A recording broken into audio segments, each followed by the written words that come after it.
We are live. You can start whenever you wish.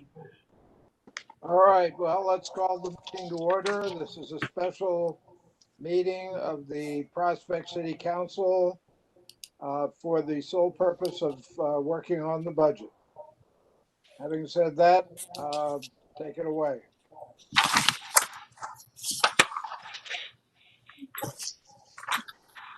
First, I'd like to just review what we're going to do today.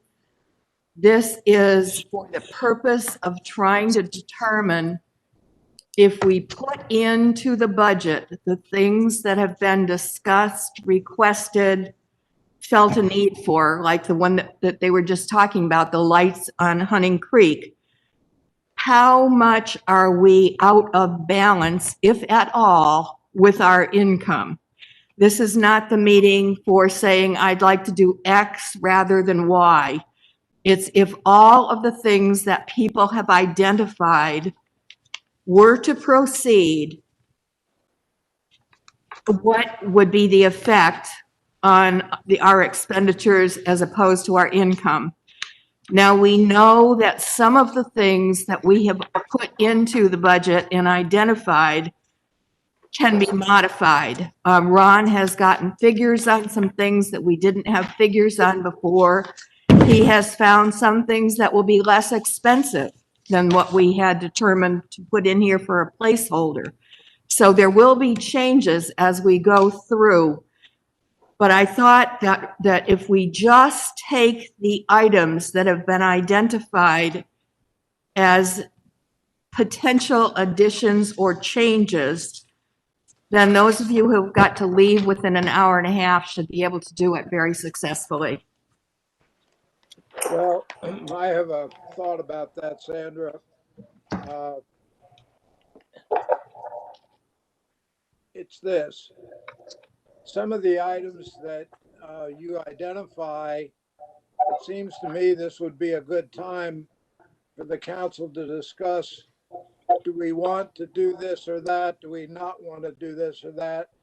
So you'd be dealing with a realistic number at the end of that process. For example, there's a question that's been raised about retaining Andrea, which is a $9,000 a year item. There's another item in here about a council, I'm not sure what to call it, employee, I guess. And that's a $25,000 item. I could go down the list, but you see what I'm saying? It might be a good idea to have a policy discussion so that you're dealing with numbers that are real numbers, that the council agrees to do this, but doesn't agree to do that. That's what I. Is this an open meeting? Is this an open? Was this given a notice for an open meeting? It should have been. Yes, it was. It was. Okay, just want to be sure. Okay. Yeah.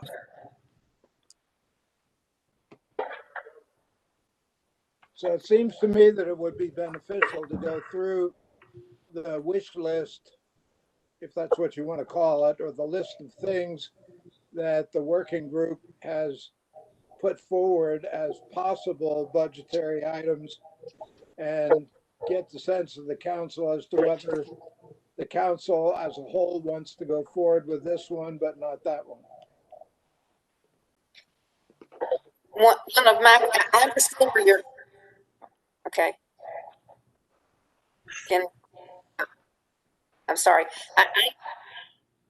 I understand where you're coming from, John. My concern with that is when we brought this and set the meeting for today, it was to just come back and have the working group present the entire laundry list of the all the different suggestions and amendments and additions, that kind of thing, to then see after staff, put all those numbers in, how far out of balance we are. Because maybe once we see that, we can begin to look at it, and in the next meeting, then we can say, okay, we need to cut this much here or this much here, or what are the top 10 things, everybody wants, and then, the rest of them fall to the bottom if they are not within that budget, number to balance, that type of thing. So my concern is I'm afraid the council members aren't prepared for that kind of discussion yet today. I think we could probably have that at the end of this week, though. It's just my suggestion. It's just the way I would do it, but I'm not you. Well, we did consider that, but we wanted to give everybody, because we weren't also sure how far out of balance we're going to be. So we wanted to have an opportunity for the staff to plug all this in, finalize it, refine it, like the numbers that Ron has, that type of thing, to see just how out of balance we might be at this point. Laura, can you hear me? Yes, I hear you. Yeah. Have you done any calculations, assuming that everything the council working group has put down as to where it comes out? No, because my expectation was that we would be prioritizing the list of requests today. Okay, just a question. Well, and in fairness, some of these things that are in here don't have a dollar attachment to them.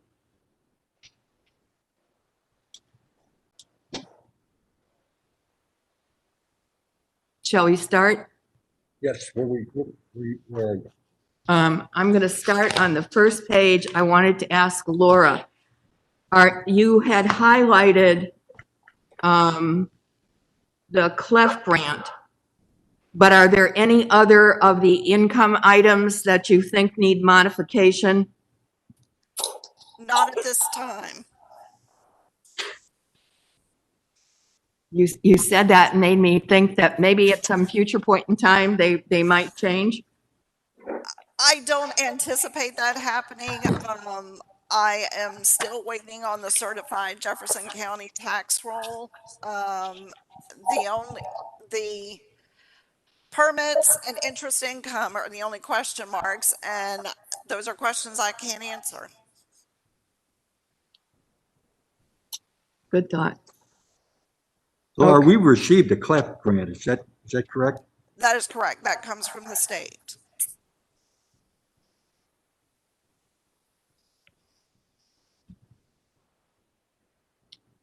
Okay, then let's go to page 3.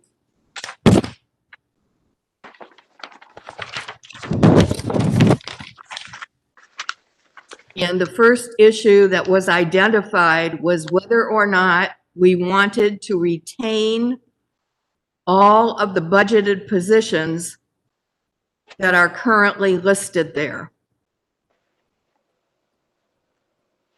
And so they're all in there the way they are now. Now, one of the issues that we don't know is what the cost of those positions are without the number 2 item, and that is the proposed salary increases. Is it the same as the 172.95 for the 1920 budget, or is that number different?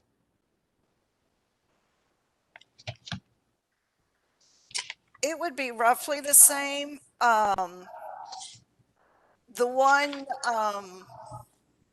variable is with Len Mariani's pay, because he is budgeted to work 20 hours a week as a maximum, but he frequently works a lot less than that.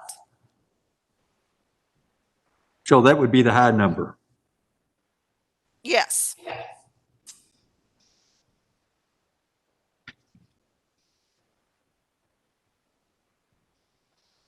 Okay, and then we should leave that in and handle the salary increases separately, because that came up as a separate issue. I don't understand that statement. What do you mean it came up as a separate issue? Well, there are a number of different things that came up as a separate issue. One is, do we want to pay any salary increases? How much should they be? Should they apply to everybody equally? And so when we're starting with a base amount to put into the budget, it should be without the salary increases, because the increases can be dealt with separately.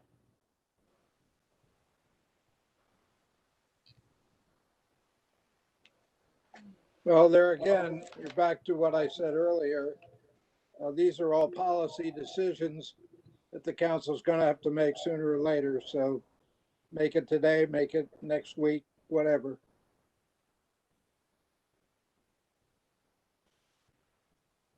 Well, right now, the salary increases are within these numbers. Is that correct? They're in the 175, 372. Okay. Correct. Yep. And the issues that have been raised are what I've said, the amount, because based on a lot of what you're one of the people who looked into it, this is a high salary increase compared to what the world's getting right now. Is that correct? Yeah, it seems to be the upper end, yeah. Mhm. And then one of the other issues that's come up is we're giving Laura, the city clerk, less of an increase than people who possibly have not worked as hard as she has in the last 6 months. And is that fair? So it's not just the issue of a salary increase, how much, but how does it get applied to each individual position? So there probably are at least 3 policy issues attached to that. I just want to say hardly anybody works as hard as Laura. Well, she's the only top one who's getting less than, I mean, if we look at the police salary increases, the chief and the assistant chief get the largest percentage. And so we take a look at this and you have to say, is this fair? So one policy issue that we have to deal with is the application. The second is the amount. Do we give any at all? If I listen to everybody, they feel that some amount of an increase is appropriate. And then, of course, the other part is, when would this take place? Does it start in September? Does it go back and pick up July? So that's another component of the whole thing. If I can interject for a moment, you were actually incorrect about the percent increases. If you go to page 15, what we proposed is that me, the chief, Tony, and Ron, who are all quote unquote department heads, get the same increase of 2.25%. It's just the chief and Tony already get paid so much that it's much more in terms of dollar figures.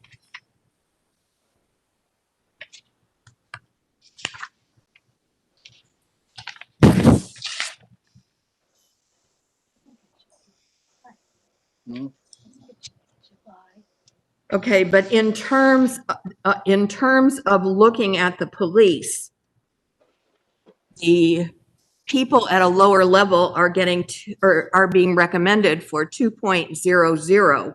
The chief and Denham are 2.25. So the people at the top are still getting more money than the people below them.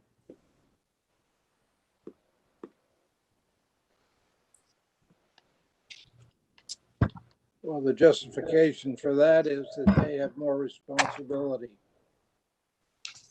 Okay, but then so do the director of maintenance and the city clerk. Yeah, that's true. I'm trying to think what the year was. It was right after Holly left and I promoted Laura and Ron to positions of greater responsibility. And at that time, they each got a very substantial raise.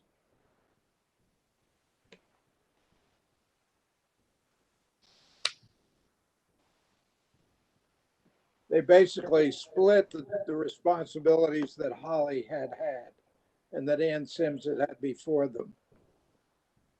So Ron picked up some additional duties. At that time, Laura was at the front desk, as you may remember, and she moved into the administrator's office and assumed a lot of additional responsibility and got a salary increase at that time.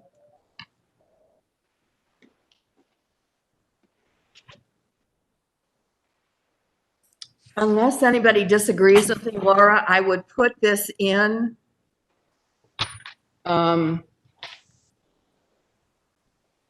Possibly with the amount that's recommended, recognizing that if it changed, we'd have to, it will not be by enough dollars that I think it would change the outcome radically of our balancing.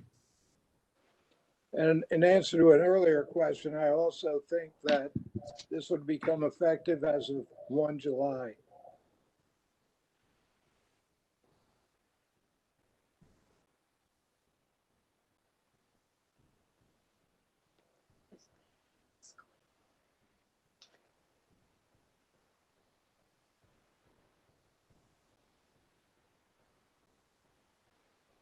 Okay, the administrative fees in 51117, what would? No, okay. Back to the HRA or HSA, the question is, do we do anything to change it from 1900? And it's in this case, we would go forward with the 1900 and it would be roughly $1,000 more. So when we're trying to balance, that's the issue. The administrative fees are mostly for what? Mostly to Benefit Marketing Solutions. That is for the HRAs. You see that most of that activity in the police department, but every now and then, with other insurance policies, there will be an administrative fee in there. And so we kind of have this sprinkled throughout the workbook to deal with those as they come along. But for the most part, it's monthly fees for the HRAs. Okay, I thought that I heard you say at one of our prior meetings that they were deducting them monthly from your account. That is for the HSAs. Okay. Who do we have that gets an HRA in the administration? The mayor is the only one, and then all of the others are in the police department. So the mayor does not have an HSA? That's correct. He has an HRA. So this $300 is for them to administer a $1,900 account? Yes, it's a monthly fee. And we break it down from department to department depending on how many people are enrolled in it. So we get a $50 bill every month. I can't remember if it's 7 or 8. 1/7 or 1/8 of that comes out of this 300, and then the remaining proportions comes out of the police department, same line.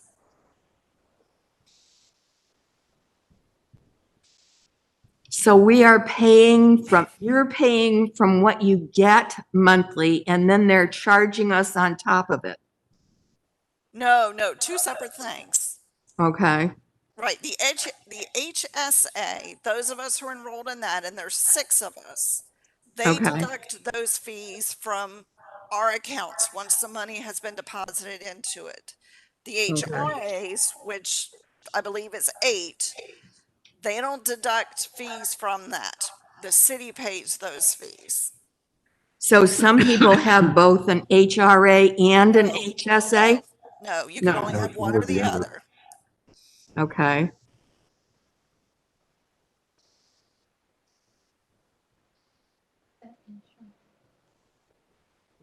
Well, Laura, the proposal for the HSA HRA was to go from 1,900 to 2,400. Wasn't that the original proposal? And That put in was the- yes. Is that still the proposal? It's nice. I think everybody who has one would appreciate it. But that's for y'all to decide. If you do decide to approve the increase, we can actually make a second contribution later in the year. Okay, because right now it shows the same, $3,800 for both years. Right, and that's what has been paid for this year. I think in the previous version, it said 4,800. It did. That's why it's got that $1,000 sticking out there. Yeah. Okay, I want to understand one more time. One $1,900 HRA costs approximately $300. It won't be the whole $300. I can't do the math right now. Take 50, multiply it times 12 and divide it by 8. And that's actually the total that would come out of this line over the course of a year. That's an incredible amount of money. I mean, if you look at interest that you get on a savings account, my word. I believe the HRAs involve more oversight than the HSA. I think it's something where you actually have to submit a request for reimbursement. I don't have one. I'm not positive about that. So it's not a Visa card. Mayor Evans, you have one. How did it work?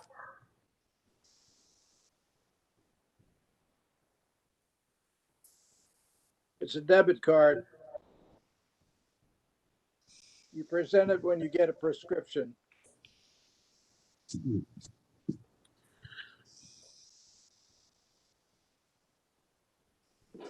Can you hear me? Yes. Yes. Okay, and the HSAs are $15 a month? Is that No, what you, the HSA, I think they take out like $3 a month out of each one. okay. And there are 6 people who do it. The HSA, yes.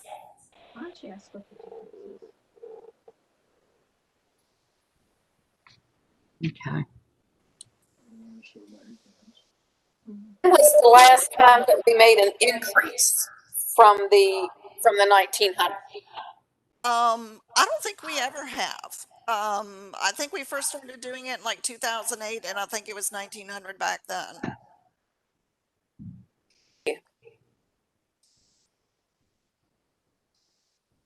Okay, the next item that if unless somebody has other questions. The I next just want to jump in item, and sorry to, I'm sorry. I just want to jump in, sorry to be late, and I'll try to catch up as quickly as I can. Thank you. we're on page 3, line 5311.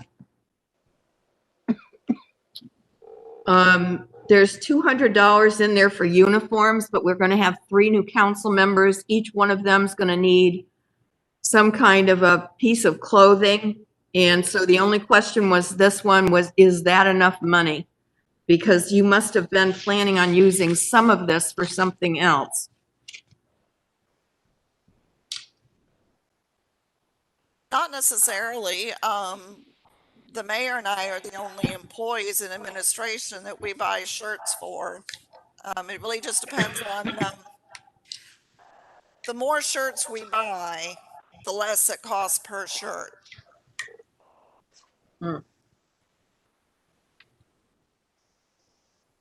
So are you saying we should buy 5 instead of 3? Well, we also have, the Public Works Department, they go through shirts like nobody's business. Which just shows they're working hard. Yes.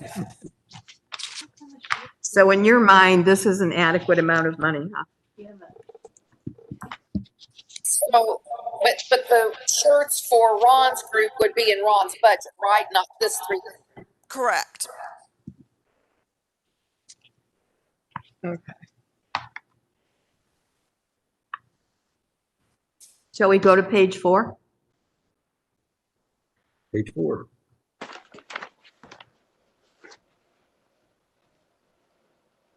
The only thing on page 4, first of all, we had the question on what was included in health insurance because we were not aware that the employees got dental. But apparently the employees are actually paying for all of dental. Is that correct? That is correct. The city provides them the opportunity to get dental at group rates, but does not pay for it. We currently have 3 employees plus the mayor who are enrolled in dental insurance, and the city pays the bill initially, and then the employees who are enrolled reimburse the city through payroll deduction. And then Randy, you might want to talk about relabeling this page. Salary and benefit. Yes. With classification titles.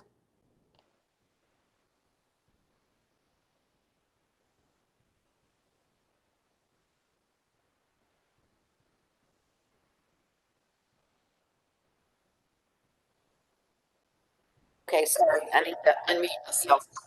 Yeah, we add the columns for classifications and pay grades. It references that, I believe, in the state law that the council needs to approve the classifications and pay grades.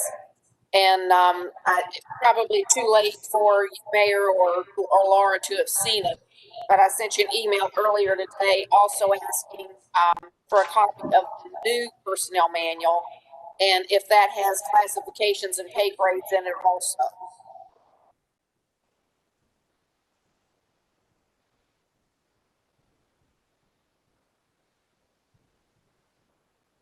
All right, first of all, we have not used classifications and pay grades since 1997. And we have talked to KLC about this, and they say the system we're using fulfills the requirement in the statute. As far as the personnel policy, what I sent you in May is the one that's currently in effect. We received what KLC did for us back in June. We're waiting for you all to pass the budget before giving you the personnel policy to review because it's a 150-page document. But actually, if we just put in the job titles, the classifications on here, that would meet the requirements. We have actually used some since then because I can remember when there were discussions in the past when Lonnie was here and we were talking about classification titles. But I think what you're saying is there's never been a separate document that's gone through the council, and that may well be true. Exactly. I did find it. There was an ordinance passed in 1997 under Lonnie Falk. That's the last time that we have any documentation of a classification system. And the hope was once we get the personnel policy implemented, then we can build a proper classification and pay grade system.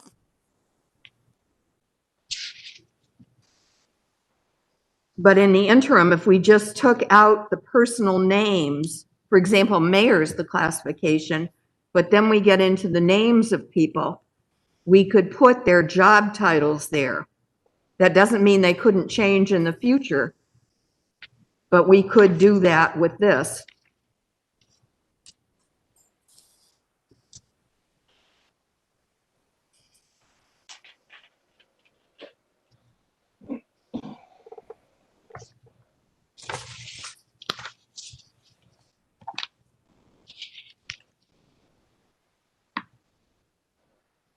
Shall we move to page 5?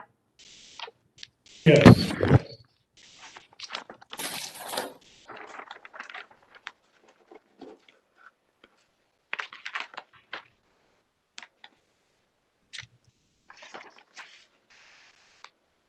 The first thing that came up was for the community development projects. It was the understanding, I believe, of the council that in order to use the money out of the development projects, the project would have to come to the council, and I am not sure that we understood. Sandra, it came to the council and it was approved for the exact amount. in the current- No, we talked about, I agree, we talked about the Orange Trail stabilization. I'm not positive we all understood that it was coming out of this line. And are we saying there won't be anything in the future? That is correct. And that 5611 was on Orange Trail out of last year's budget. Okay. Community celebrations. Randy, would you like to talk to that?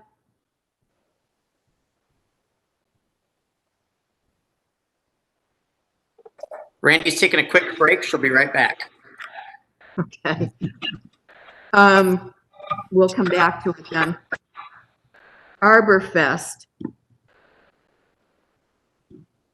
I think the general consensus so far has been that we'd like to continue if we possibly can, Arbor Fest. I think so too. I agree. We should continue it. Okay, we can, what that involves is leaving in the $1,500. And for those of you that go to the forestation board, is that adequate? I think the forestation board offered to move that to the spring in order to help with the timing. So other than Yeah, that, you're I think right. everything's good to go. You're right. It would have to be very early spring if you're going to plant trees. Oh, no Because problem. trees, in So, great part, trees are planted right before the winter. Yeah, that's the ideal time, but I think in the spirit of working with the council and it's concerned about the timing of the budget in October, November, they volunteered to move the Arbor Fest to the spring. I agree with you, the earlier the better, but I'm sure they'll work it out. But the 1,500 stays in the budget. I think is the question. That Correct. is in line with their history. Okay, thank you. The next one is, oh,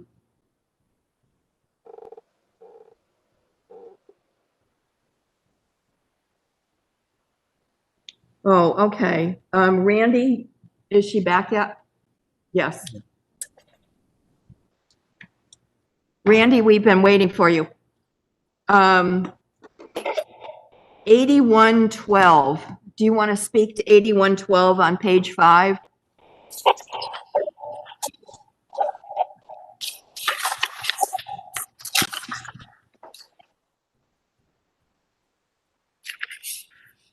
I'm on page 5, but I'm on page 5 and I have all 50. Oh, I see 8112. Yes. Community celebrations. If we have the 4th of July next year, do we have enough money in here for the fireworks and any of the deposits we would have to make before the beginning of the following fiscal year? Most of our July 4th expenditures actually come in July. We really only spend a few $1,000s in the pre-July preparation period. Okay, so those would be budgeted then next fall or in the spring Right, for the July 4th in 2021, correct? right. What other community celebrations are in the $12,000 budget? There aren't any others. I know that the Parks Committee had put in a request for funding for music in the parks. But after things started shutting down and they started telling people not to gather because of the pandemic, I talked to Linda about it. And she and I agreed that this is probably something that should be put off until we have a better idea of what the situation is going to be. And she said, certainly with the pandemic, more and more people are using the parks anyway. So we really don't need to have these these music programs to bring people in. It seems like, Cabin Fever is doing it for us. Well, except they're not necessarily the same people. I mean, a music listener is not necessarily a hiker. Or kayak or jogger, that type of thing. So Laura, of the 12,000 that's in there, you think only 2,000 of it would be needed for the July the 4th event next year? Actually, the 12,000 was our initial request. The mayor and I had tossed around a few ideas, but they really need fleshing out. So I can't really go into details at this time, kind of just playing things by ear.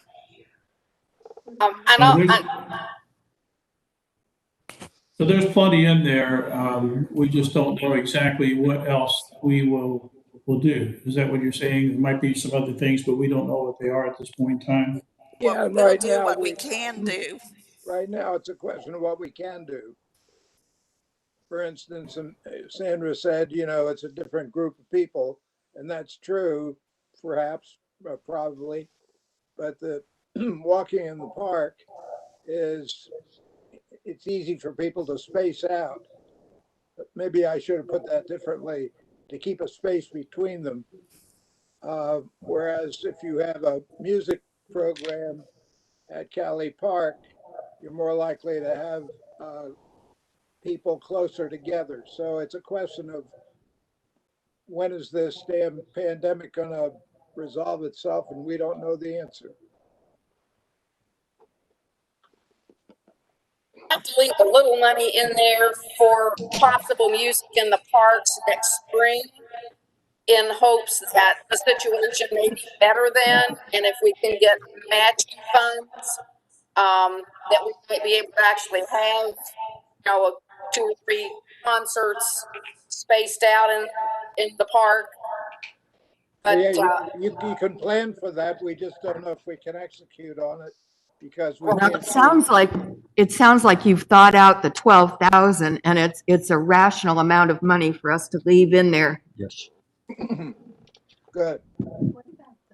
Okay, so Laura, ignore the 25,000. Okay, then we were down That's a different to, line.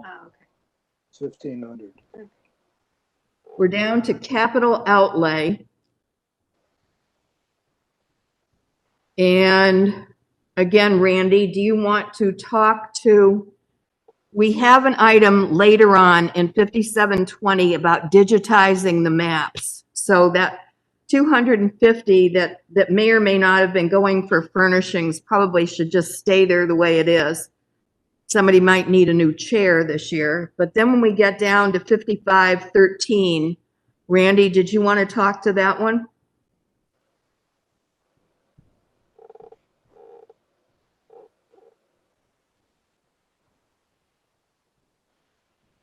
probably need to, if we haven't already done so, look at putting a large monitor and microphone, speakers, and whatever ancillary wiring up in the library that we added with Earl and his buddies' help down in the council room. So if we have to continue to space out, we can put overflow groups up there for meetings, HOA gatherings, events, whatever. And we're guessing about 15,000 for that, Ron or Harold, if you have a better idea on that for us. Also, I'm assuming that this is the line item where we would have the iPads and the software, and actually we can use QuickBooks has a version for this, for maintenance, to enter work orders and to track projects and how much it is, what to charge it to, if somebody owes us reimbursement for something, that type of thing.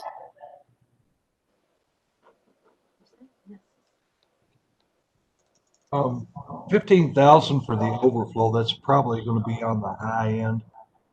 I mean, we only spent, 14 on the actual council room. And that was 2 monitors, the entire sound systems, and all the wiring for it. So what would you recommend? I agree with you, Ron. I don't have a number off the top of my head, but I'd say 15 is very high. I'm thinking half that would cover it, and probably then some. I agree. What was that? Half of What's the that, amount, Ron? So about Uh, 7,500. about 7,500, and I'm thinking that would be more than enough. Let me ask this, how many times have we had an overflow in city council chambers? The last 20 years, twice. No, actually, that isn't true. Whenever we've had a major issue, it becomes a parking problem as well as an overflow area. And that's why it's always And- moved to the firehouse.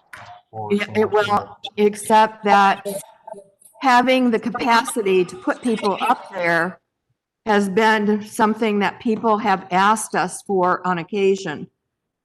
And so it ended up in here because people felt that it was important. With But the virus, you're still gonna get back, even if you stick them up there, you've got nowhere to park them. can't park them across 42 and have the police direct traffic across. I'm also concerned because if we need to continue to maintain social distancing, then that's going to significantly hamper the number of people who can attend council meetings in the chamber. So we significantly increase our community engagement and participation for those who want to come in person. And to let them participate, but to do so in the library, to see what we're doing and to address or ask questions if we call on them from the library. Just have to figure out what's worth spending for something that's gonna get used once every 5 years. Yeah, and this pandemic probably isn't gonna last forever. Okay, for the time being, let's leave 7,500 in there. Randy, do you want to talk about the hardware and software for maintenance?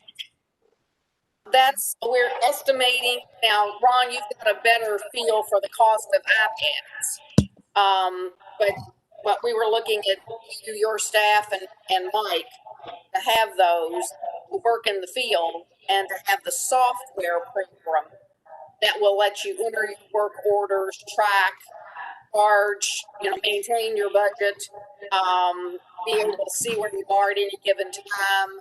If people have to reimburse us, you all have to go out and mow somebody's grass because they haven't, we charge them, then we'll give you an option to show they're the recoverable or what's still owed, that type of thing.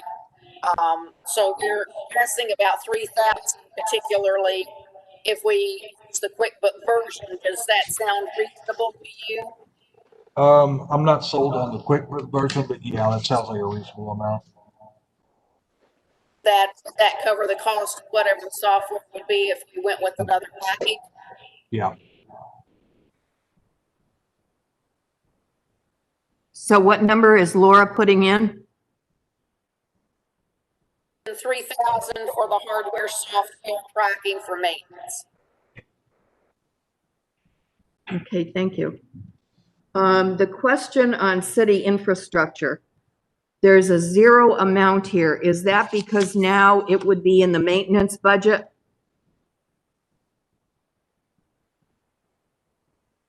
I think it's more because city infrastructure was just, in previous years was a place where a whole lot of money was put for things that would come up during the year. I mean, it's not been consistently used. And as I've noted here, it was used for things like the new floors and carpets, roof replacement. We purchased a public works truck last year. I think we used it to help pay for the AV system. So it's a line we'd kind of like to just phase out because it's so poorly Okay, defined. because for example, roof replacement now, if we had to do it, would go into the maintenance budget. Is that correct? Exactly, yeah. And so with the Okay. public works truck. Yeah, I hear what you're saying. So In essence, you're saying we should eliminate 5514 altogether. Yeah, we'll phase it out. Well, there's no money in it, so it, Yeah, it doesn't hurt anything. You probably need to leave it in there for a few years just for historical reference purposes. Exactly. Maybe other years balance. true.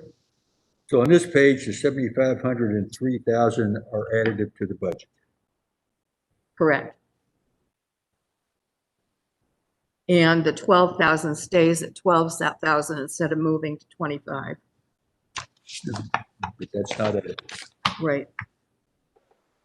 Okay, page 6.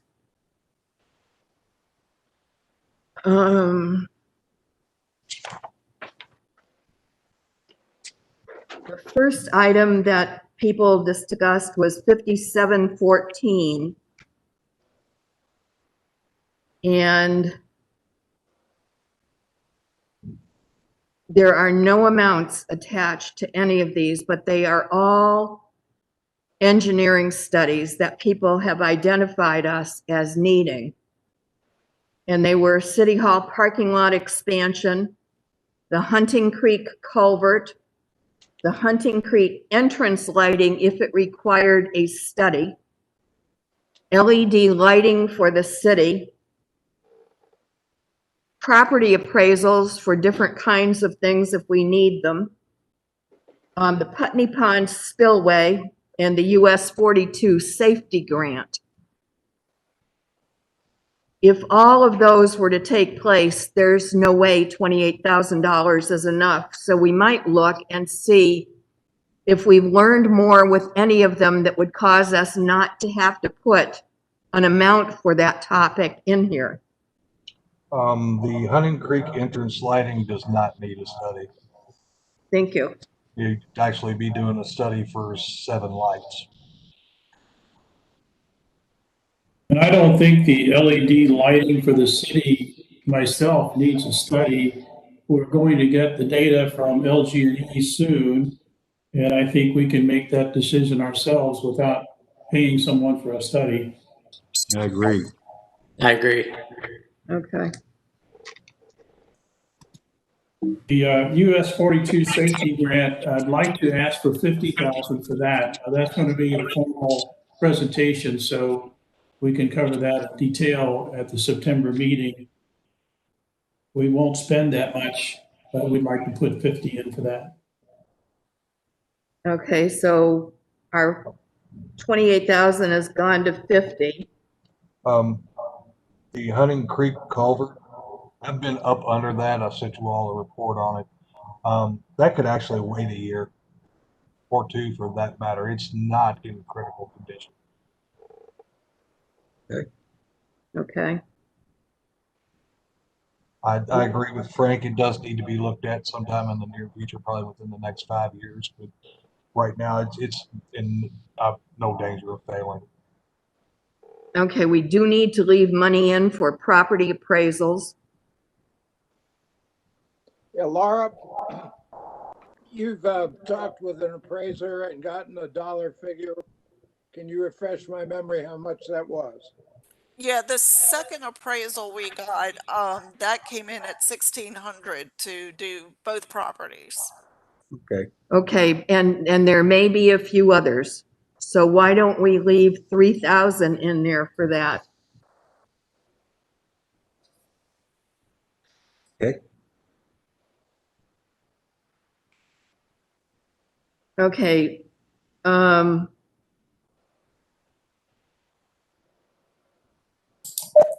Pond spillway. Yeah. Yeah, and parking lot expansion. Yeah, I was just going Ron, to ask about, don't we have a study for that already? For what? For the parking lot expansion? Didn't we do that? No, we have never done one. Do We have an talked idea what about, that would- we talked about doing it, and Ron got a bid years ago, but we have never had a study which does anything other than expand tarmac into Little Hunting Creek. So do we need a study? Yes. Does anyone have an idea of what that might cost?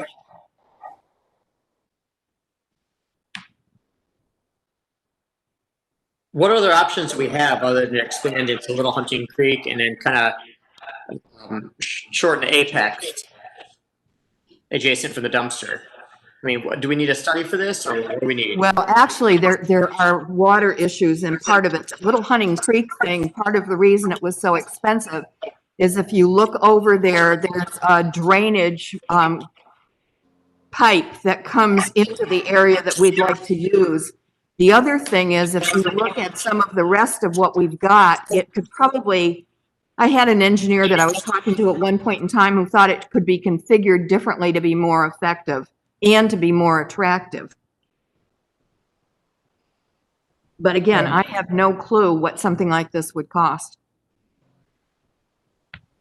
The original Sorry. bid, I believe, if memory serves, was about 300,000. For the whole That was- project. And that was just squaring off another parking lot out there. There was nothing fancy. Uh-huh. We cannot go back towards the creek, is that correct? Ron, I'll address that to you. We can't because of the Are water? you talking about behind City Hall? Yeah, straight No, back, that's a floodway. right. So we can only go to the side into Little Hunting Creek Park, correct? Correct. We can only go sideways. We own the wooded area on the other side of the parking lot where the main entrance to City Hall is. That is not owned by City Hall. That was recently purchased by the house with the break fence.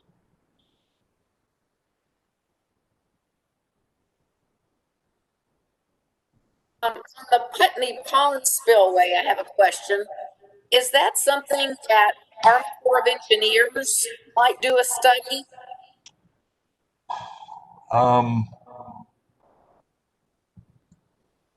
They may, I don't know, since it's not a navigable waterway, they may not. It's worth checking into. Not a fan of the Corps engineers, but Would MSD possibly do that study? If it's part of the drainage or water management system? that is possible too. We can check into that. I know they will clear it if it gets clogged, so Is this something we need to do this year? no. Well, we keep putting off forever. I mean, we haven't done maintenance since I've been on the council of a serious nature. I'd like to put some not true. placeholder amount in for the City Hall parking lot expansion. How much you want to put in? I don't see this as compelling to be doing this year. But how much you Well, want to but put in? we never do it. I mean, that's the problem. Okay, how much you want to put in? I don't know. Ron, what do you think a study would cost? Good Lord, it depends on who you go with. And the scope of what you're after. Like us, I would say at least 10 grand. Engineers, You say, Ron? For the parking lot study, we're not talking about doing the actual parking lot. We're just talking just a about, study. we're doing a study for the parking lot. I think you're gonna you still be looking at least 5 grand, at least. Okay, Okay, let's put in Like I said, 5, these Yeah. studies aren't cheap.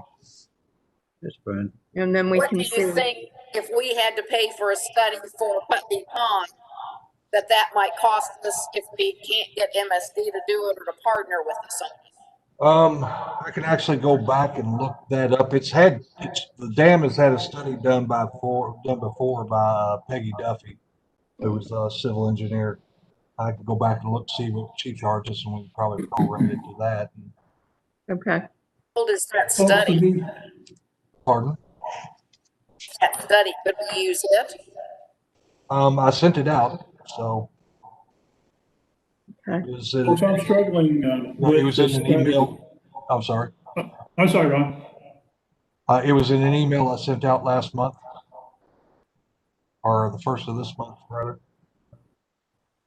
So we own the property. We want to expand. We only have one direction to expand. I'm struggling with why we need to pay for a study. Are you talking about? Because we need to have something that we can deliver to the people who will do the work. And right now, we have no idea what we'd be voting on, and it's a huge amount of money. We need an engineering study that will tell us, and whoever we hire, if we hire somebody, what needs to get done. You don't just put tarmac out there. You have to have specifics. So when you say, you're really talking about an engineering to create the specifications on what to do. It's something that professional, yes. So a plan rather than a We're not study. studying it, we want an engineering Yeah, design. the difficulty with this was getting anything that would cover everything. So yeah, plans are fine. if you We wanna- got 5,000. Can we move on? Putney Pond spillway. How much do we need to put in for that? Well, Ron's gonna look up what it cost us before, Okay, which is good. are we ready to move on? It sounds good to me. Back to before we leave that, we do need the parking lot, so I am glad that we're talking about that. And so even if we just do the study this coming year, that at least is a step forward. So thank you, that's my 2 cents on that. Okay, page 7. One of the things that we don't have in this worksheet is a total for all of administration. There's no final total line, and we need one of those. In regard to the only issue that came, yes. Sandra, go to page 14. That's where I have totals for each department. Okay, can you put that out also on page 7? Sure. Just because you don't always know to look at page 14. Okay, the only item that came up as an issue was the one that you raised with employee bonds, and talking through this with different people. We didn't know how you set the bonds, so we didn't know what was a practical solution. In other words, is it predicated on how much somebody can authorize, or? As I understand it, you're supposed to be bonded at a limit for the maximum amount of money you're handling at a given time. And that amount is fluid. And so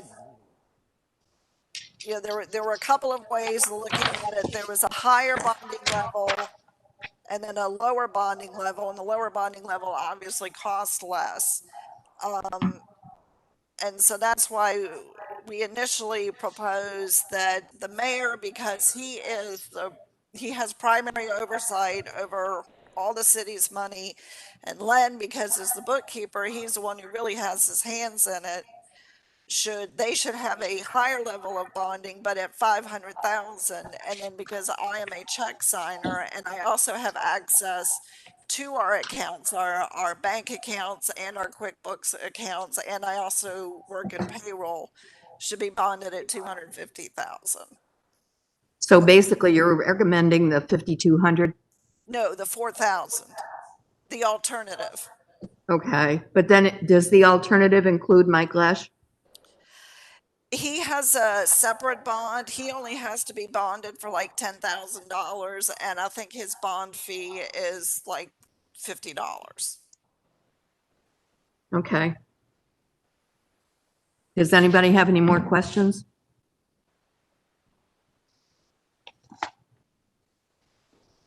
All right, the police, page 8.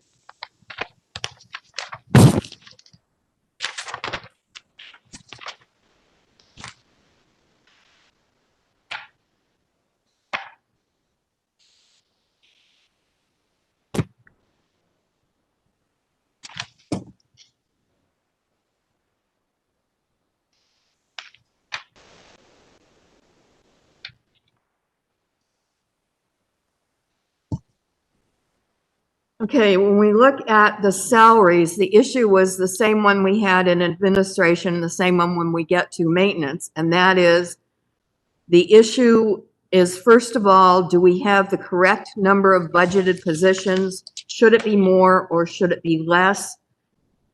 And then the second issue relates to salary increases. The chief is here now. We can ask him if he thinks this is the correct number of positions.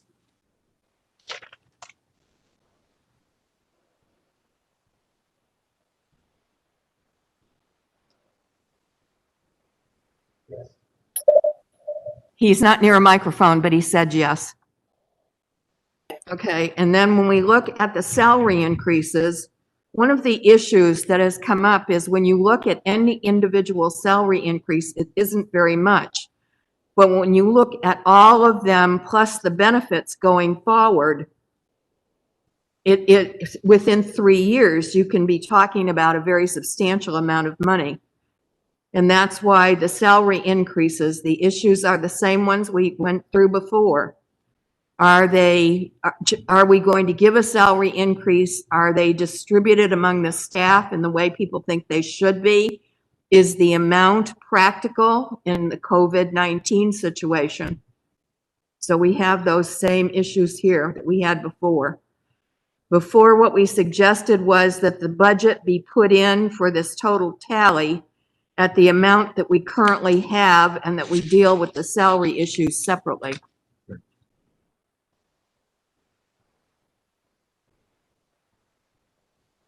Any discussion? That sounds really good to me. I like that idea. In regard to the HRA and HSA, we've already discussed these in the others. Are there any HSAs? There probably is one. Is there one HSA or the rest are HRAs? I believe that is correct. Okay. Then since we have not increased the amount, that should stay as of what was budgeted last year until we discuss this issue at our next meeting. We've Or already talked. it should Pardon? at least stay as what was spent last year. We budgeted less than we actually spent because we added a full-time officer. So it should be budgeted at what we spent last year. Okay, that sounds fine. Laura, I had in my notes that it was 2,400, not 1,900. Do I have that wrong? Is that 1,900? I don't know where I got the 2,400 actually. 2,400 is what we proposed. Consent was given to go ahead and deposit 1,900. Oh, that's right. July 1st. Thank you. That's right.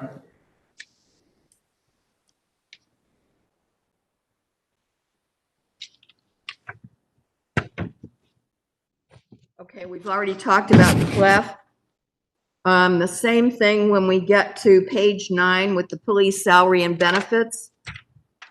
If we created a page that merely talked classification titles and pay rates, we could create a classification and pay schedule.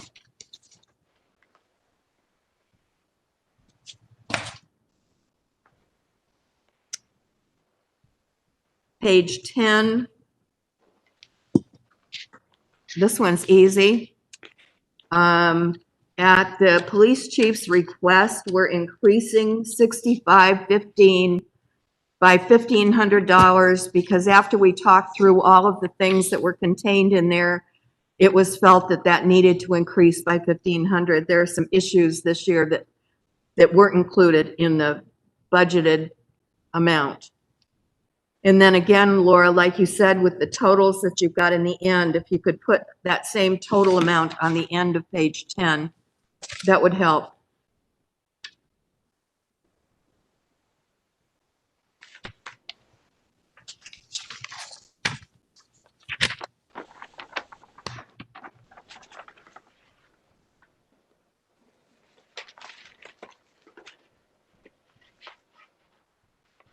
Page 11. Same issues in regard to the number of budgeted positions and the salary increases that we've already discussed.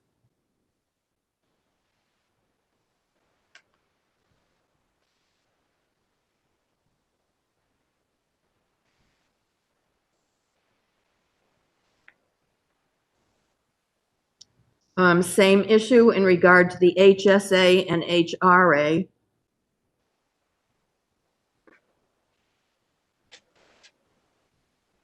And if there are no HRAs in maintenance, what's the $300 for in the next line? Again, that's for other insurance policies we have. Sometimes there's an administrative fee included in there. So as I But like said, what? Health insurance, you've already talked about. no, it could be for our property insurance, liability insurance, workers' comp insurance. So just Okay, sometimes these then surprises pop why up. is it here and not as an administrative fee? We just have them scattered throughout all the departments so that if one pops up, then we have a funding line to deal with it. Okay, but they shouldn't pop up. We should know in advance how much we're paying for our insurance. We're given the flat rate. We're not Okay. always given that there are licensing fees and other fees that, we're not informed of in advance. Okay, the next time you get one, maybe you'd share with us so we know exactly what we're talking about.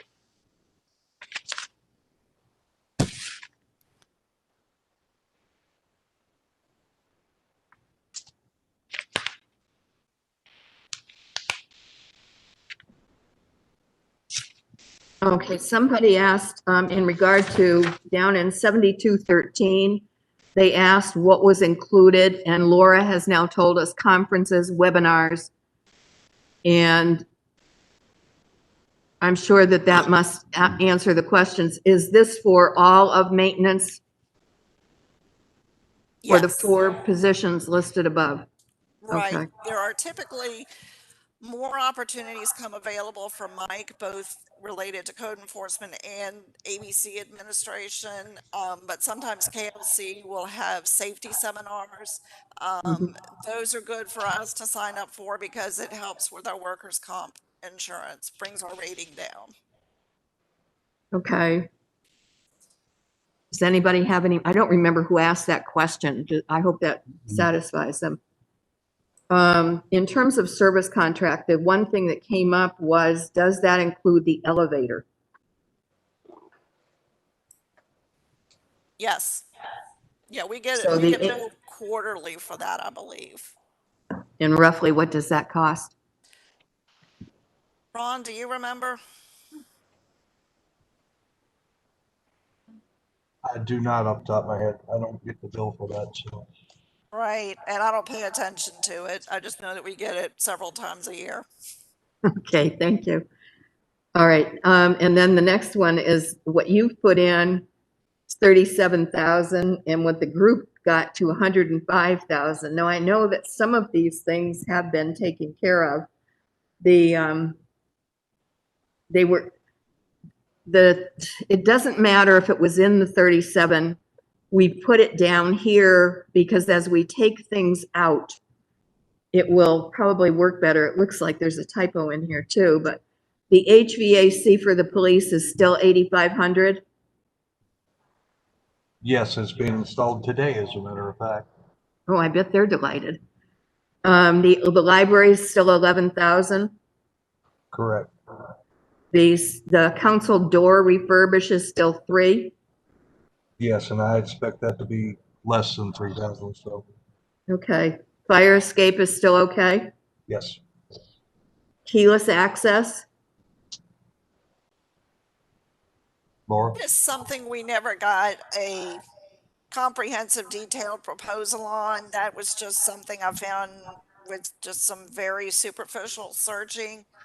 As I said to Don in an email today, it is not an urgent request. It's something we'd like to have, but it can certainly be put off for a year, and Ron and I can work on a more detailed proposal. That's Let me fine, jump but in. let's leave it here for now, or it'll never get brought back up again. This way we can carry it forward. Let me jump in and ask, what is that? That's so you don't need a key to get in City Hall.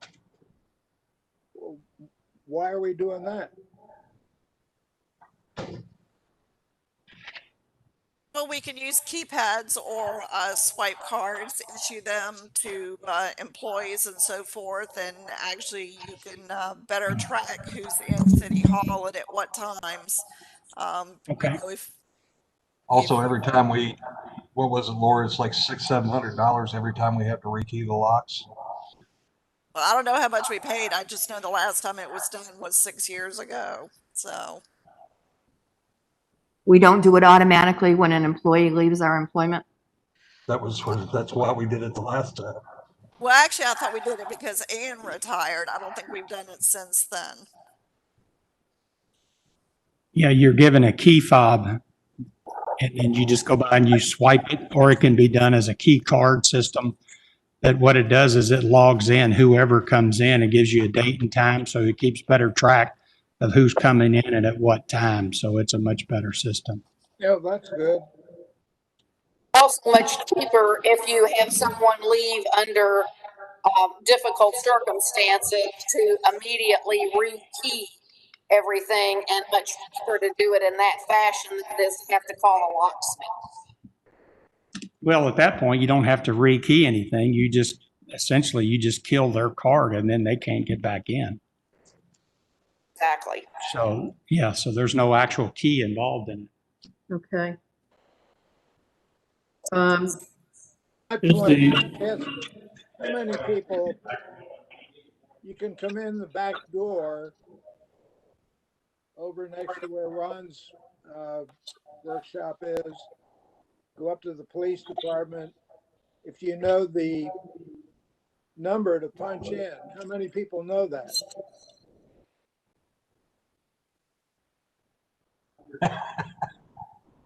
I know it. Harold knows it. I'm just saying, He's a bunch. there's a bunch of people know that. What we went to at all 11 of our fire stations was a keypad outside the door with an identification code for each person. There's a different code for every person, so kind of like a key fob. You could get in, but with your own code. The good thing is you didn't have to have your wallet with you, because I never have my wallet with me or my keys. Forgot my wallet. All right, 75. Okay. Sandra, you're going through the project list that we asked Ron to get, right? Pardon? Sandra, you're going through the project list that we asked Ron to provide to us a couple meetings ago? Correct. Yes, those have all been put, instead of from his list, we're going through them based upon where in the budget they fell most appropriate. Okay, what about the copula? It's still there. We haven't got quite that far. The Okay, next so that's on item, there. yeah, it's down below. The next item is, it's down Sorry. on there. The next item is City Hall side landscaping at 5,000. And that's still correct, Ron?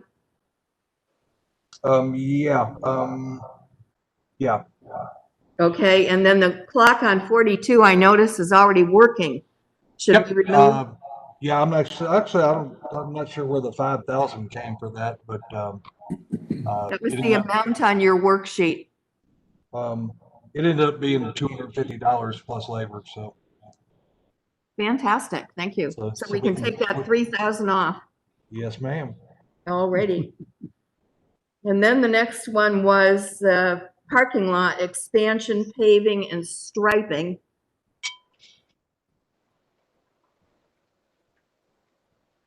Now we're getting back to this engineering study / plan. So we've already talked about that one, really.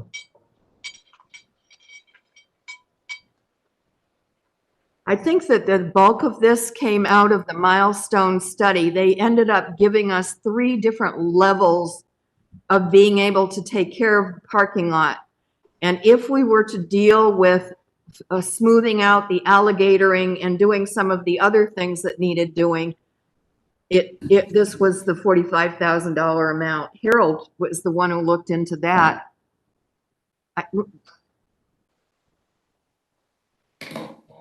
I think it also includes things like putting up,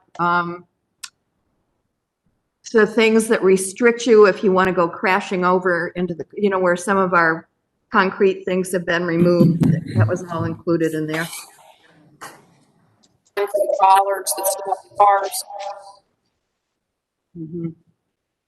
Would this be a good time to bring this up? The citizens of Innisbrook and also Hunting Creek have both asked for street striping to be done. I think it's 10,000 each.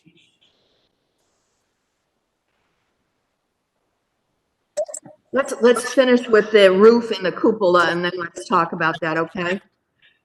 That's fine. I didn't know where to. We're on page 11, down at the bottom of page 11. Ron, I believe now that this amount is way too high. Well, it depends on what we want to do. The roofing company has actually gone up and cut a hole so they can access the inside of the cupola. His exact words are that if we can keep it, we ought to, because it is more well built than most of the ones he's seen. He said there's actually an aluminum frame and everything inside there. What he proposed doing was trying to get up in there and seal it from the inside. Now something to consider is if it's spreading and leaking, this could be a Band-Aid fix, but it would be much cheaper than replacing the whole thing. If we decide to replace it, then the bid I sent out, I believe, was 15,000. So you change this amount to 15? Hold on a sec.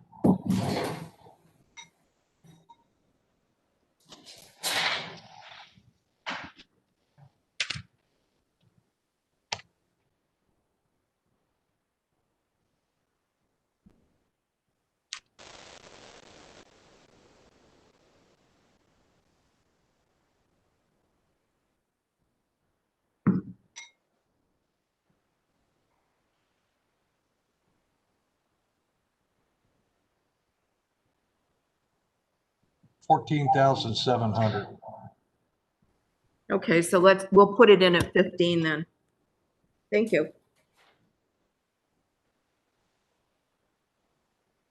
All right, now, if we look at what had initially come in, we now have a figure. I don't know what it's going to total, but it includes the bulk of what was in the 37,000 plus a few others.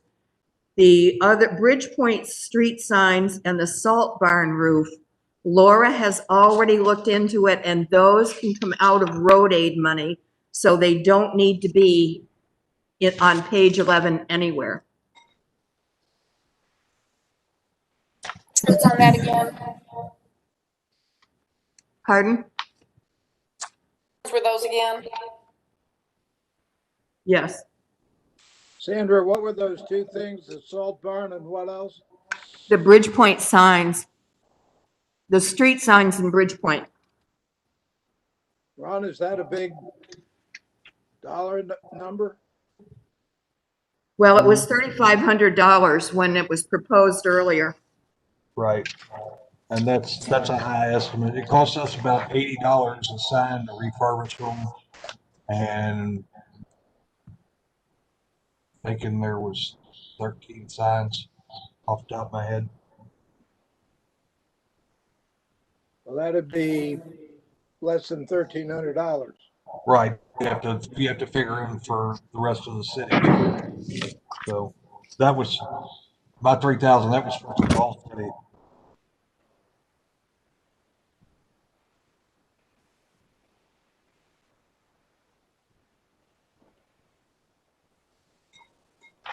Okay, page 13, all of the notes on page 13 have not printed on our worksheet. But in great part, they're not complicated. for example, on street maintenance,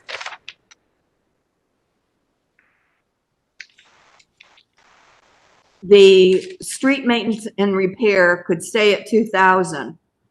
The paving will roll over. The snow removal and the salt can both come out of road aid. And this is where the Bridgepoint signs had been, and it rolls over into road aid at 3,500, What page are you on? 13. Sandra, we all have page 13. Go to the next page and all your notes. 2 page 13s? That's correct. Okay. Roll over to Page the next page. 13 only says trefoil on it. Okay, so we basically looked at street maintenance and it's going to road aid. Except for 2,000 in case one needs it for something that can't come out of road aid.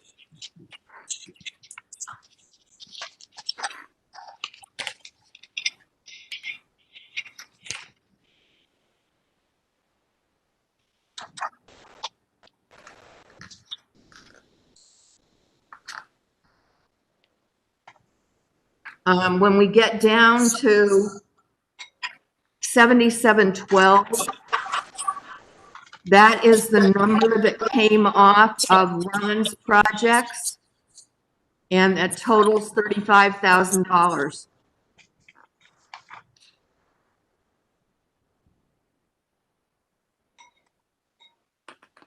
And Ron, maybe you Okay, can tell us what's in deferred maintenance and improvements.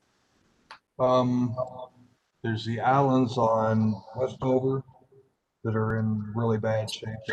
There's several islands. I had a list of all this. Actually, you did, but it sounds like it's more of those same kinds of things that wouldn't come out of road aid. They'd come out of our maintenance budgets. I'm not sure landscaping can come out of road aid. Yeah, I agree. Okay, so somebody, Go ahead, Sandra. no, I was going to conclude, so go ahead. I'm confused on the 35,000 that's in 7712. Can someone explain to me, does that include the Bridgepoint street sign refurbishing and those other things? Is that in there or is that separate? No, that was up above and it will come out of road aid. It comes out of road aid, okay. And before we lose it totally, the cupola, is that in the budget? Yeah, we just finished that. It was on the page before, and we had it in Okay. at 20,000 because it included some roof activity, and we just talked about it, and it's now down at 15,000.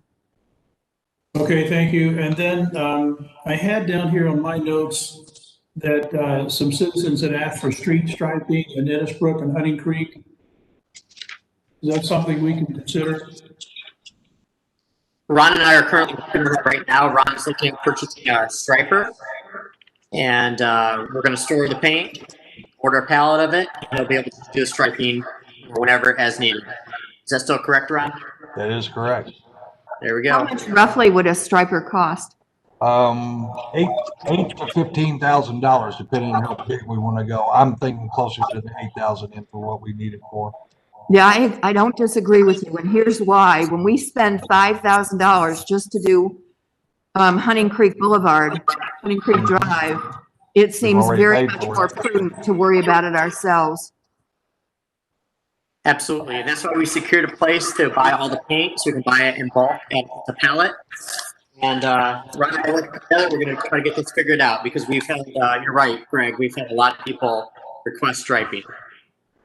And where would we put this in the budget? It would come out of, Actually, wherever you've got equipment. Where's the equipment that's what I was for? looking for. I think we're back on page 10 again.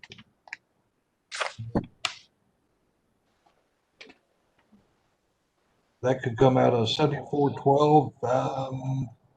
technically it could come out of civil, so we didn't budget anything in there for that.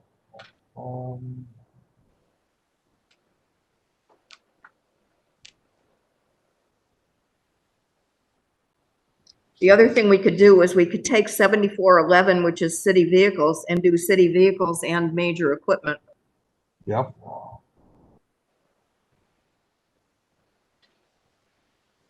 The good thing about the stripers, if we do go this route, then we use it one time. We've essentially paid for it. Yeah, that's absolutely true. Do you want to increase 7411 to city vehicles and major equipment? Yeah, let's do that. That would be Okay. that would be the most logical place to put it. And then you want to add, what was it, Harold, was it 15,000?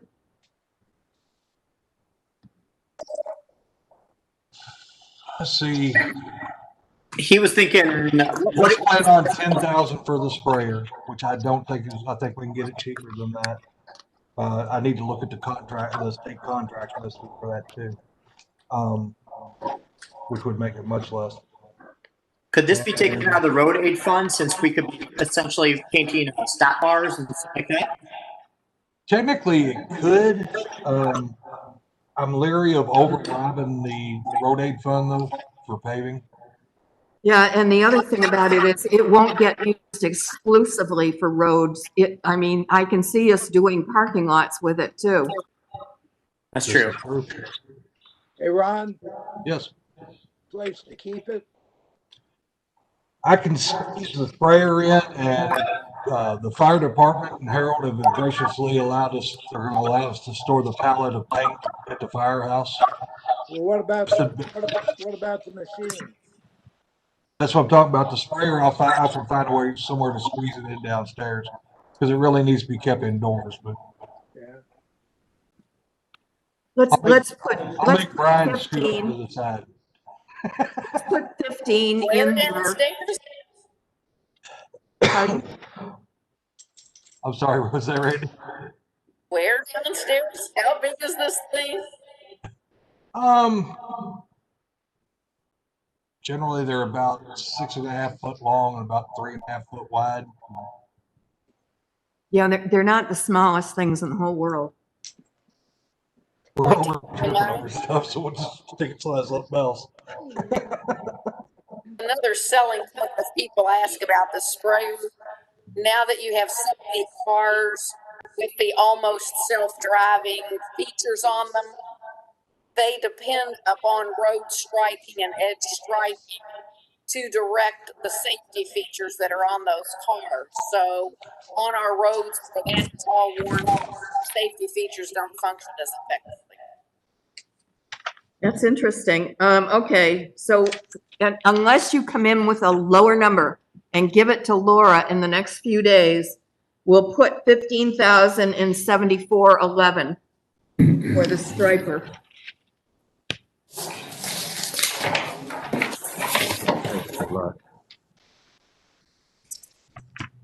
Mayor and fellow councilors, I have to go. I don't have any questions or anything regarding page 14 and 15.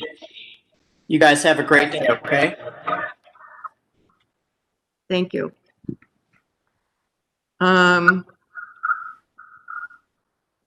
Okay, that was striping. We're now at, If with Harold gone, we no longer have a quorum. okay, Yes, we do. We've got Don and Sandra, Greg and Randy. yeah, but, Four of us. okay, all Oh, right, there's 4. Sorry, my bad. let's go, well, let's go fast. That Bullitt County education's paying off. Okay, 7714. It sounds like the 7,500 is correct because you've got the entrance lights figure now. And we won't need some of these other things that might have added to that price. Is that correct? Correct. Might want to leave 5,000 just for contingency on that. No, let's leave the 7,500 Okay, because you're going to do more than just Hunting Creek over the course of the year. true. Okay. And that was what that Laura and the mayor came up with. So we'll leave their figure in there. The next one was the tree planting. And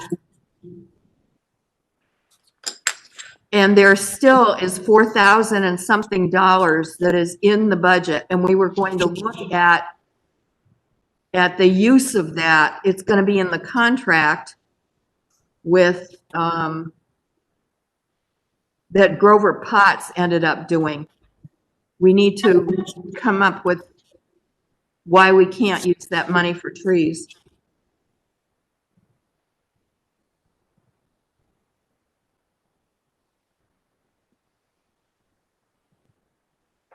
The ash trees, the 2,300, nobody was taking issue with that. Let's go back a second, Sandra. You said something about Grover Potts.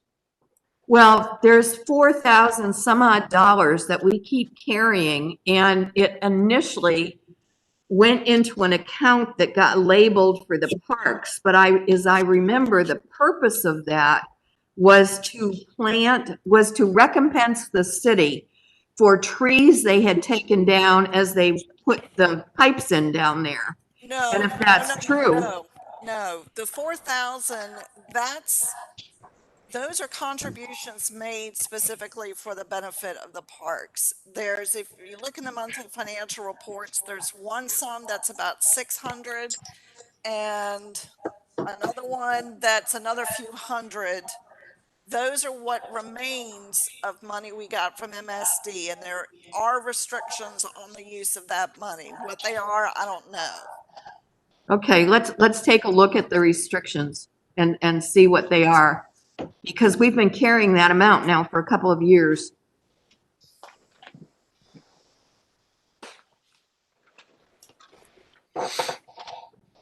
So the Okay. 6325 though is still in there for tree planting, 8311. I think we have to see, I think it's still in there, and we can discuss the issue as to how it gets used later on, or if it gets used. The ash trees, there was no issue with. The tree maintenance, there has been no, I mean, we asked you what it was for, but nobody wanted to remove it or change it. That also includes removals now. And I have some serious concerns with the rate that the Forestation Board is ordering removals. I just gave the mayor a list of trees to be removed the other day, and it was already at $7,000. Wow. Well, they have now decided that the Chickapin oak at the open space needs to come down, and that's probably going to be another $2,000 to $3,000 for that one. That's a huge tree. So You're talking about the one at Cowley Park? Yeah, Yeah. yeah. Greg looked at that too. So they've already spent half the budget for Well, with removals. Greg or Don Gibson, one of them looked at that. There was Don looked at that tree, and he and I don't think it needs to come down right now. But the Forestation Board, in all its majesty, has said take it down. So, 3,000. Well, I'll tell you, instead of removals, if we would just use this to go under all the trees that hang down lower than what our ordinance allows, that would be fine with me. John, Yeah, well, that needs to be done, but those are two different issues. Yeah, they are. I agree with you. Are you telling us that removals were not in this budgeted amount in the past? Actually, there was no budgeted amount, was there? Correct. We I see, think there was an amount budgeted, but wasn't budgeted and earmarked as the Forestation Board. right, we had several lines that dealt with various tree care activities, and there was a lot of crossover and confusion. So this year we decided to just throw everything together into one big pot. Well, and I agree with you, because we have said from the get-go for the last several years that none of the committees have a budget, period.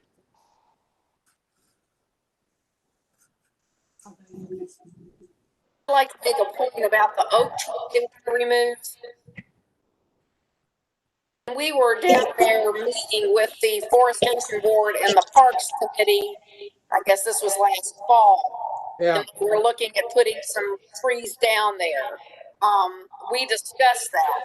And Andrea had said at that time that we were very concerned about losing that tree and some of the little bit of shade that you actually have there.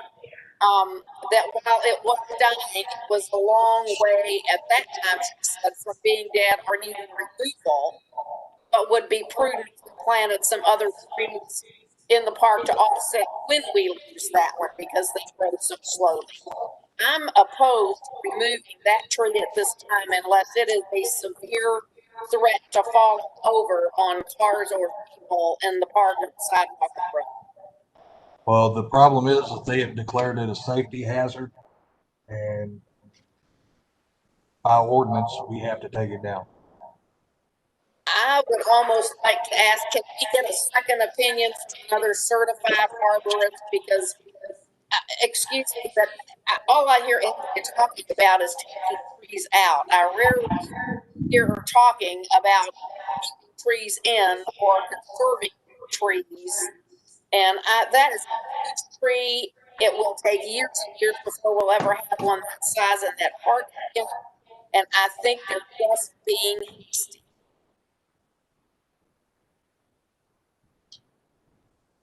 Well, your point's well taken, because the last time we received a report, they put in 6 to 8 trees in a year where they took down many more than 6 to 8. And again, this is not a budget for any committee. I would question after planting care. What does that mean? I am not aware that we have contracted for anybody for after planting care. The problem that I have is that the Forestation Board is a creature of ordinance, unlike any other committee, well, the Code Enforcement Board, but a board is different. And they're a creature of ordinance, and Lee Tucci keeps throwing that at me all the time. You know, the ordinance says this, and the ordinance says that. And he claims that the ordinance requires us, or requires them, whichever, to have a full-time arborist, which is not true. And we'll get into that in a minute. But they feel very empowered by the fact that they're a creature of ordinance. So when they say, you got to remove this tree, it's like it's coming from Mount Olympus.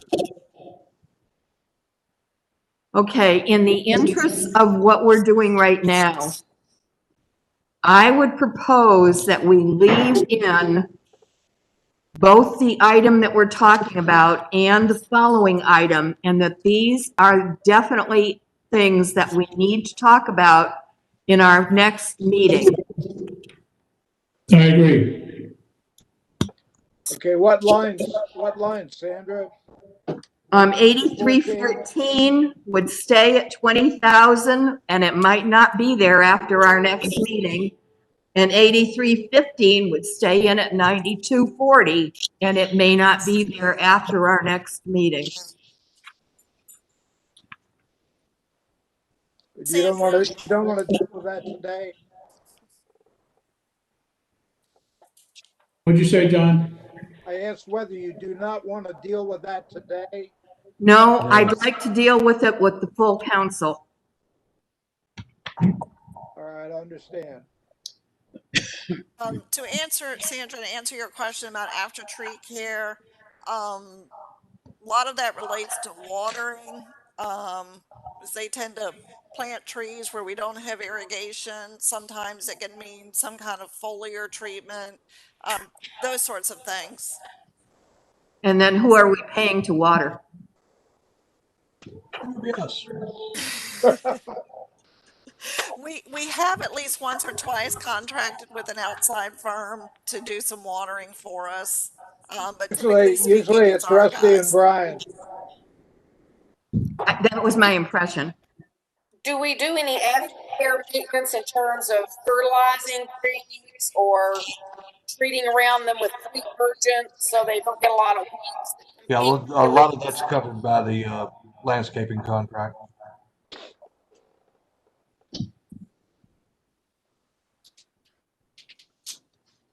Okay, again, I think we can leave them and recognize that this will absolutely be a topic of discussion at our next meeting.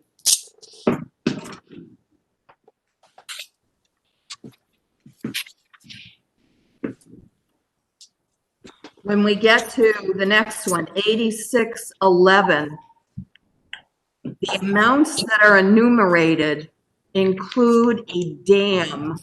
What dam are we talking about? Oh, that was the repairs on Putney Pond Dam.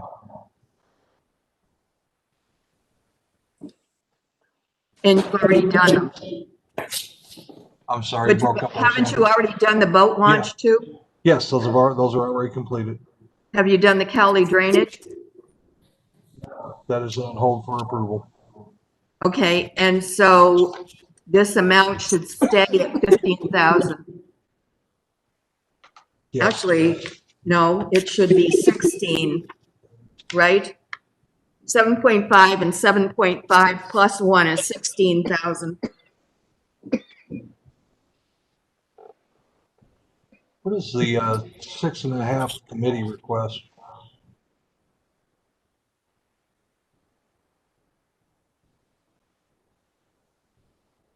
Okay, but if we've already spent it.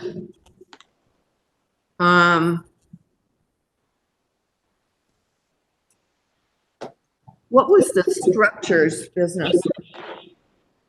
The 8613, what's that?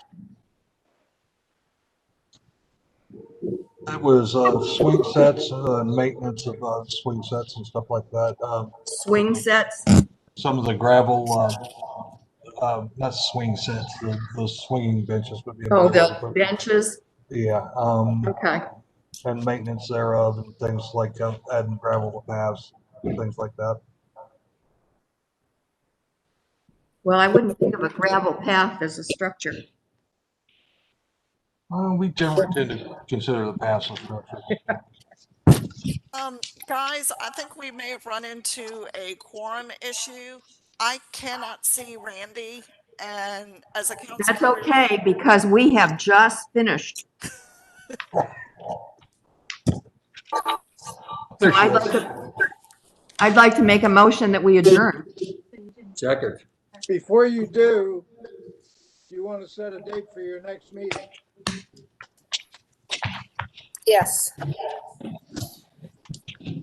Randy, you thought you had time on Friday. Was that, do you still have time on Friday? Oh man, I was gonna call in sick on Friday. Yes, I can do it 9:30 or thereafter. How about the afternoon? That's good. What Shall we time? try 2 o'clock on Friday? Keep in mind that City Hall closes at 3:30 on Friday, so. We can always sit here forever. We could actually start earlier. So you want to start at 1? Yeah. Okay, 1 o'clock on Friday. Okay, the motion has been seconded to adjourn. All in favor? You're adjourned.